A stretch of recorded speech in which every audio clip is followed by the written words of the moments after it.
Assalamualaikum warahmatullahi wabarakatuh. Pada topik kali ini kita akan membahas mengenai penyelarasan kurikulum dan pengajaran mengenai studi sosial. Nanti kita sesuaikan dengan bidangnya bagaimana dalam pengembangan konteks kajiannya. Kita perlu ketahui bahwa studi sosial itu merupakan bagian dari cabang studi yang berhubungan dengan manusia ya, berhubungan dengan bagaimana berperilaku, bagaimana pertumbuhan dan perkembangannya, bagaimana penggunaan sumber daya manusia, dan berhubungan dengan kehidupan yang berhubungan dengan masyarakat, negara, dan global. Pengajaran studi sosial memberikan pengetahuan kepada anak untuk memahami bagaimana dunia dan masyarakat itu memiliki perbedaan yang telah berevolusi. Terus ada beberapa peristiwa penting yang terjadi di masa terdahulu gitu kan. Terus ada beberapa ide-ide abadi, terus ada beberapa kepribadian ya, kepribadian yang mungkin nanti menciptakan dampak, memberikan pengaruh kehidupan orang-orang baik secara lokal maupun nanti secara global gitu ya. Nah, dari konsepnya itu kita bisa paham ya bahwa yang namanya berhubungan dengan manusia itu ada perilaku, ada pertumbuhan, ada perkembangan, ada penggunaan sumber daya manusia, terus ada yang berhubungan dengan kehidupan yang berhubungan dengan masyarakat, negara, dan global gitu ya. Dari segi interaksi sosial, tentunya di sini kita akan melihat bagaimana interaksi dan bagaimana menjalankan peran sosial untuk menjalankan kehidupan, untuk mengetahui aspek-aspek kehidupan yang saling berkaitan dan saling bergantungan ya satu sama yang lainnya gitu kan. Nah, kalau kita ketahui ya bahwa untuk topik yang harus kita kembangkan dalam pengajaran di anak usia dini itu ada beberapa hal mengenai kekeluargaan, mengenai lingkungan, mengenai bagaimana bentuk-bentuk komunitas gitu kan. Terus bagaimana peradaban manusia awal gitu kan. Nah, perlu kita ketahui di sini setidaknya nanti kita akan paham bahwa konsep keluarga itu mengenai anggota keluarga, mengenai beberapa orang yang ada dalam keluarga tersebut, terus bagaimana lingkungannya terdekat dengan anak gitu kan. Nanti bagaimana dia berkomunikasi, bagaimana nanti peradaban dari awalnya gitu kan, perkembangan terhadap bagaimana nanti di dalam pemerintahan, bagaimana nanti setidaknya hal global yang perlu kita pahami kepada anak bahwa itu merupakan satu bagian komponen terhadap pengenalan studi sosial di anak usia dini gitu kan. Nah, nanti masuk ke dalam manfaat pengajaran studi sosial ini itu bisa berpengaruh terhadap pemahaman dunia, terhadap peristiwa penting yang terjadi di anak, berbagai macam ide-ide pribadi, terus bagaimana pengaruh global gitu ya mengenai konteks di pengajaran studi sosial ini. Tentunya di sini kita akan paham bahwa untuk pengajaran studi sosial ini memberikan pengetahuan kepada anak untuk memahami bagaimana dunia dan masyarakat itu memiliki perbedaan yang terus melakukan revolusi gitu ya.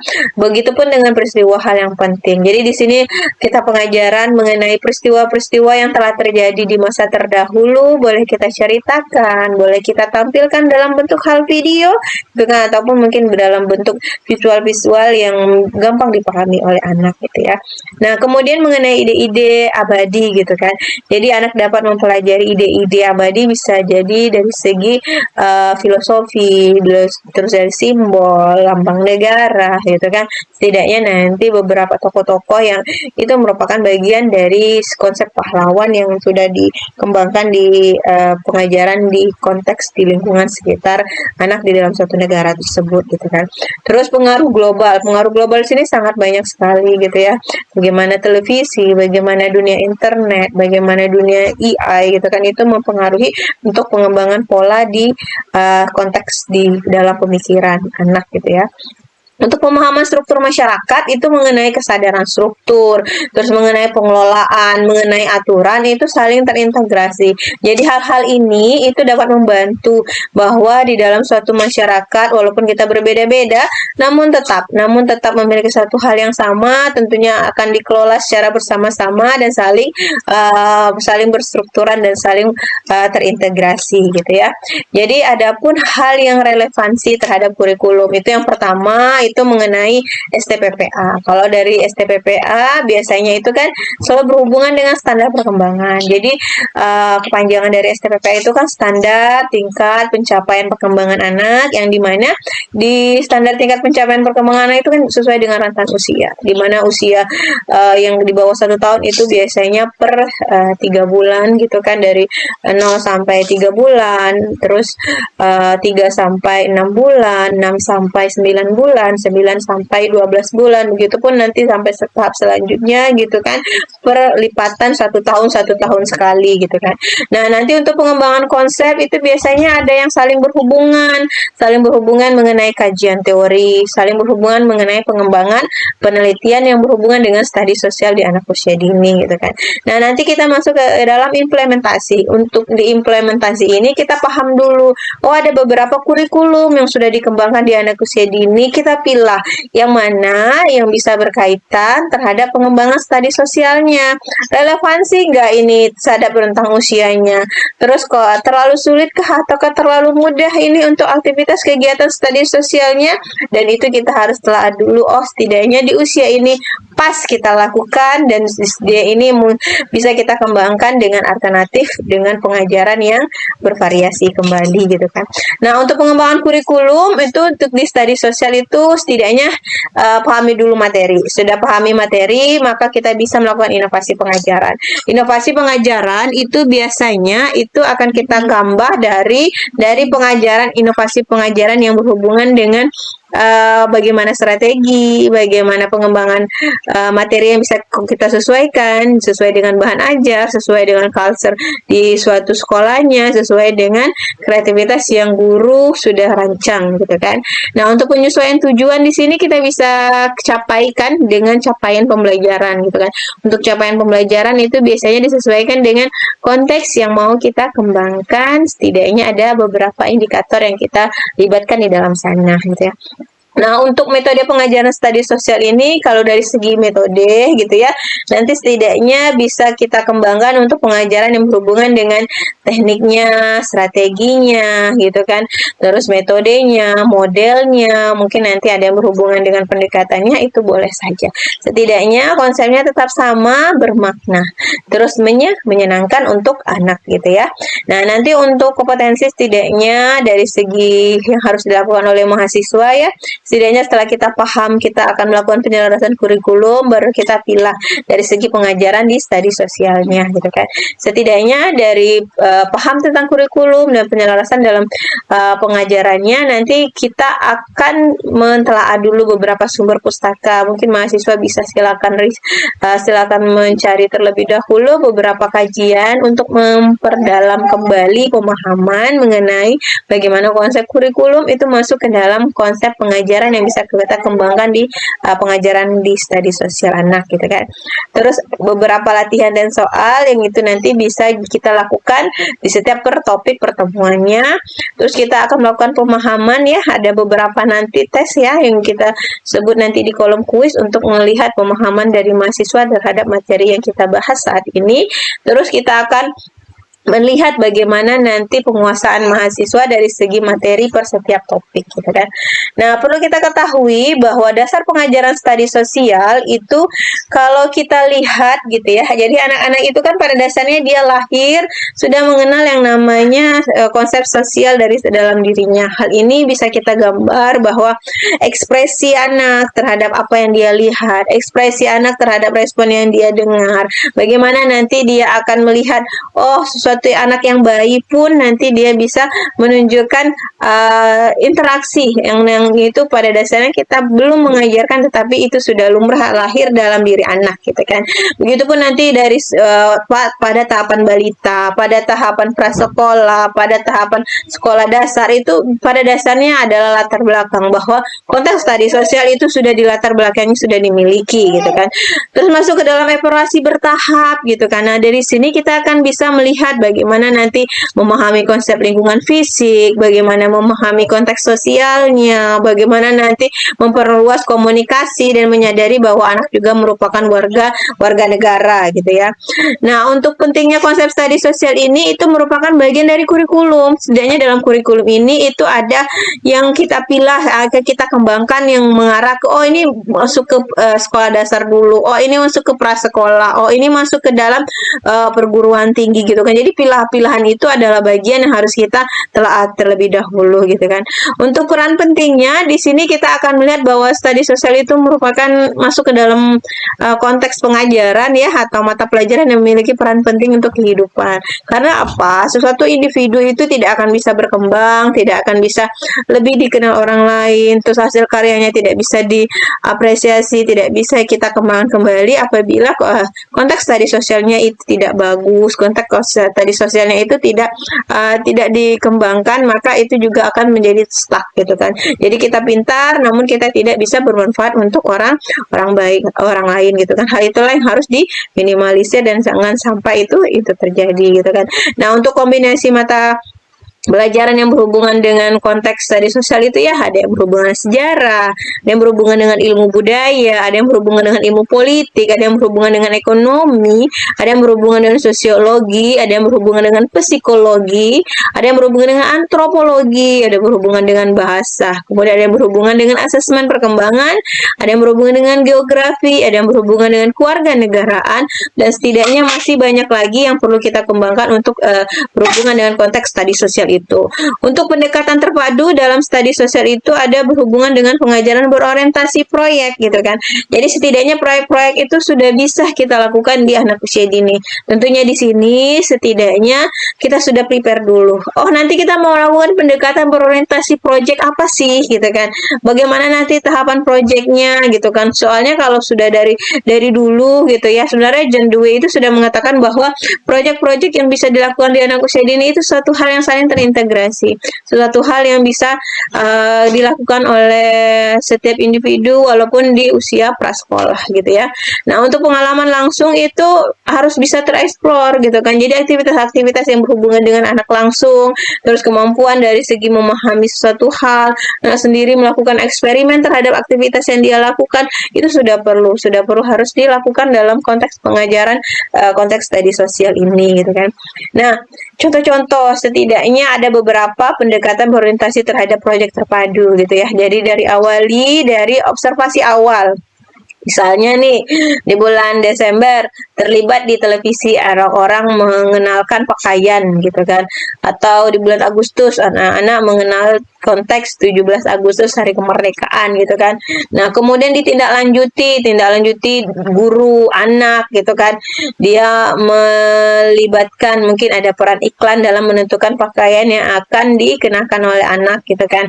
Mungkin nanti ada suatu hal, mungkin ada ide, ada kreativitas yang dilakukan oleh guru sama anak mengenai pakaian-pakaian adat gitu kan, pakaian-pakaian mungkin pakaian-pakaian yang berhubungan dengan pengembangan kreativitas yang sudah dilakukan guru, pakaian modern, pakaian tradisional yang sudah disepakati, itu bisa ditindaklanjuti ya. Terus baru masuk ke dalam pengumpulan data.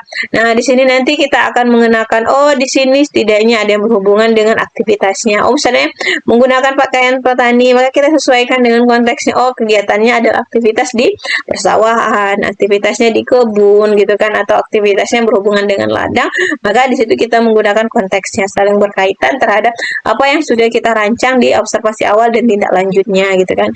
Nah, untuk aktivitas kreatifnya itu biasa kita gambarkan gitu kan.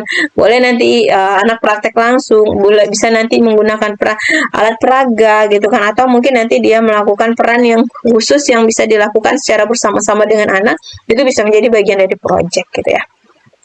Nah, untuk ruang lingkup studi sosial itu ada dari segi kelas taman kanak-kanak gitu ya. Setidaknya kita kesadaran diri dulu. Kesadaran diri dalam memahami lingkungan sosial. Kemudian baru di kelas 1 gitu kan, individu dalam kehidupan sekolah dan keluarga. Jadi dia sudah memahami konteks itu. Nanti masuk ke kelas 2 gitu ya. Kelas 2 itu juga mengenai lingkungan sekitar gitu kan.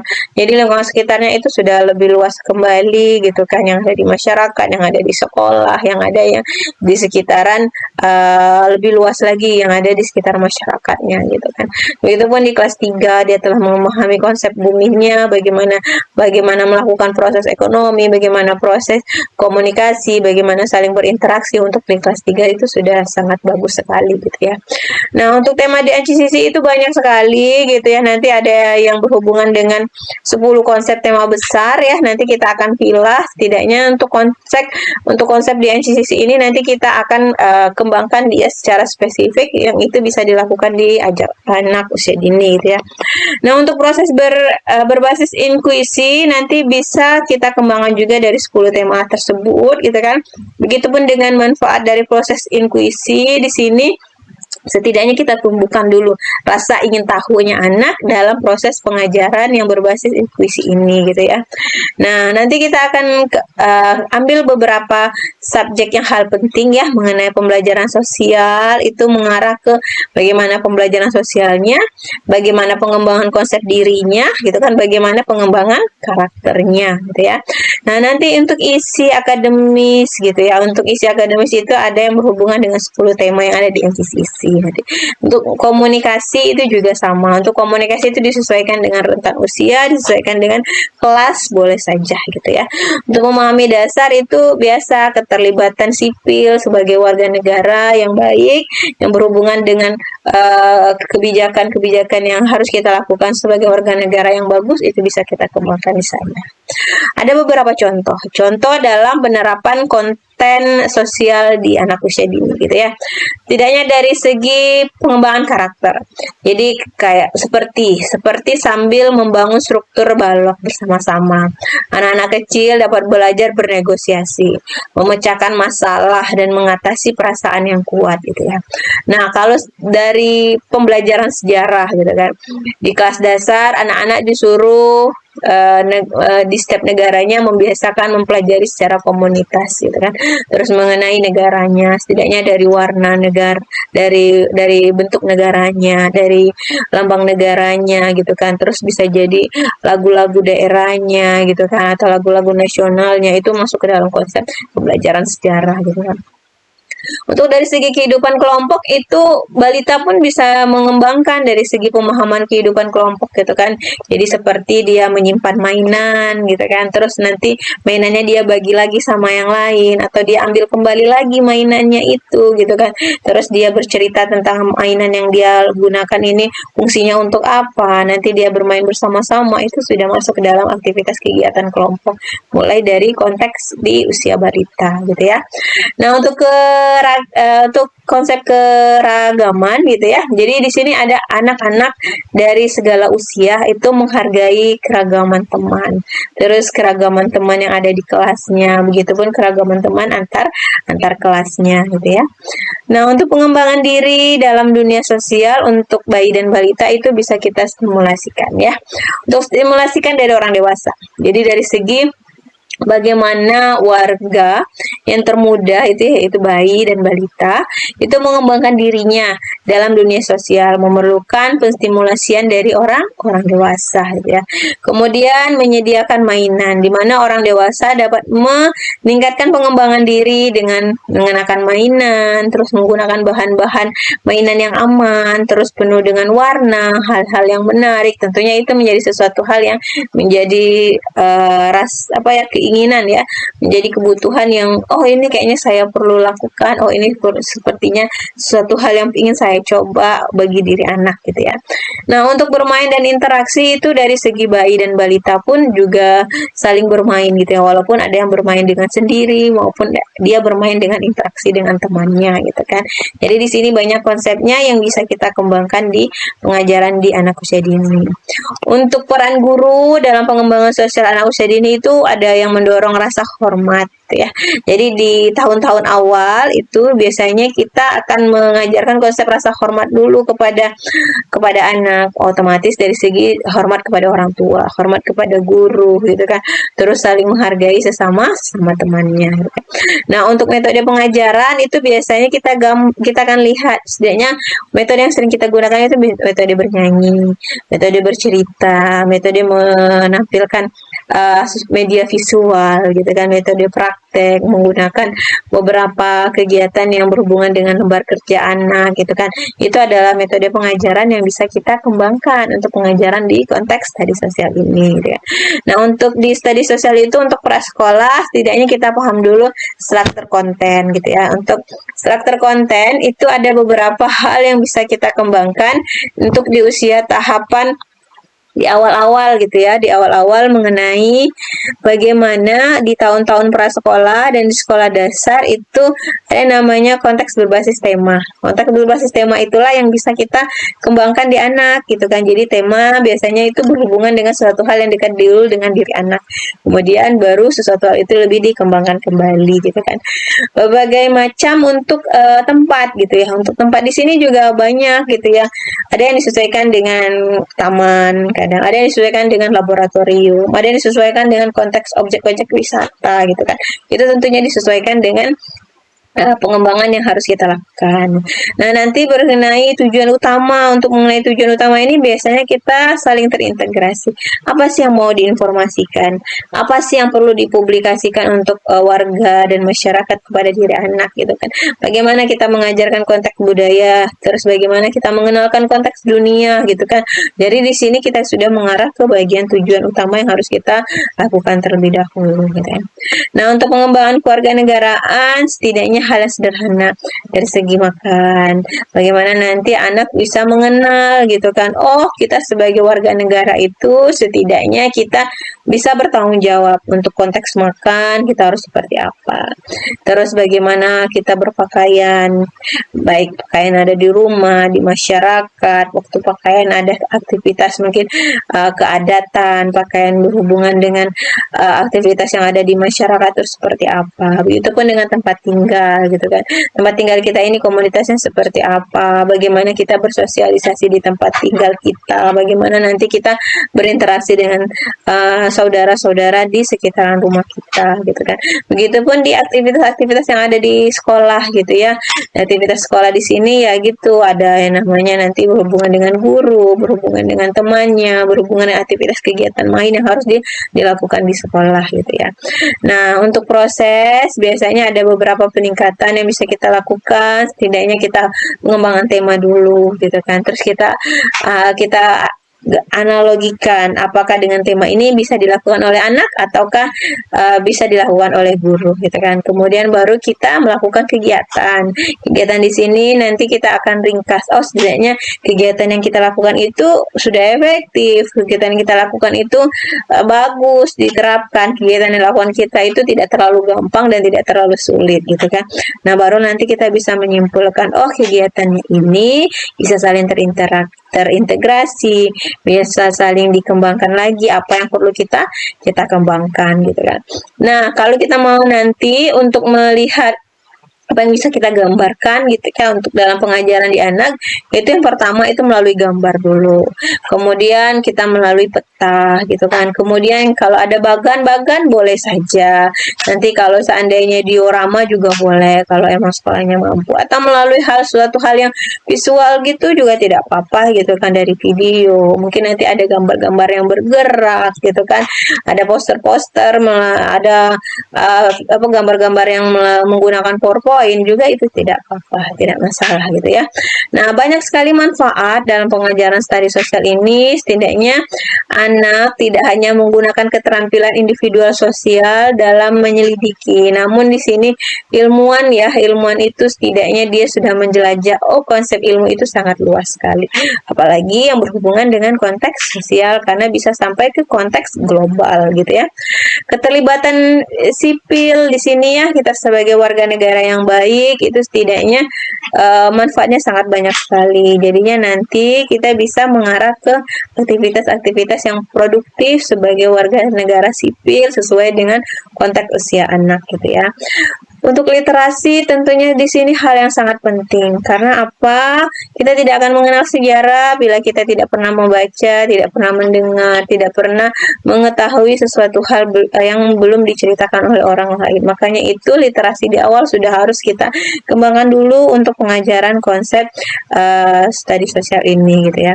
Untuk proses pengajaran di studi sosial itu usahakan ada penataan ruang. Nah, untuk penataan ruang ini nanti mahasiswa atau siapapun yang sudah mau merancang mengenai konsep studi sosial itu telah dulu. Oh, penataan ruangnya harus dibuat seperti apa? Posisinya waktu sananya pembelajaran kelompok, posisinya waktu saat pembelajaran individu. Oh, nanti kalau seandainya saya pakai papan nih gitu kan. Papannya harus di mana? Kalau seandainya nanti saya pakai media alamnya harus di mana biar nanti anak-anak tidak kesusahan, tidak terjadi sesuatu hal yang tidak diinginkan waktu saat proses pembelajaran. Jadi area-area itu harus sudah disusun dulu, sudah harus ditelaah dulu. Oh ini aman, oh ini untuk anak yang aktif harus seperti apa, oh untuk anak yang bisa dikondisipkan kita harus melakukan seperti apa. Itu sudah harus melakukan pertimbangan penataan gitu ya.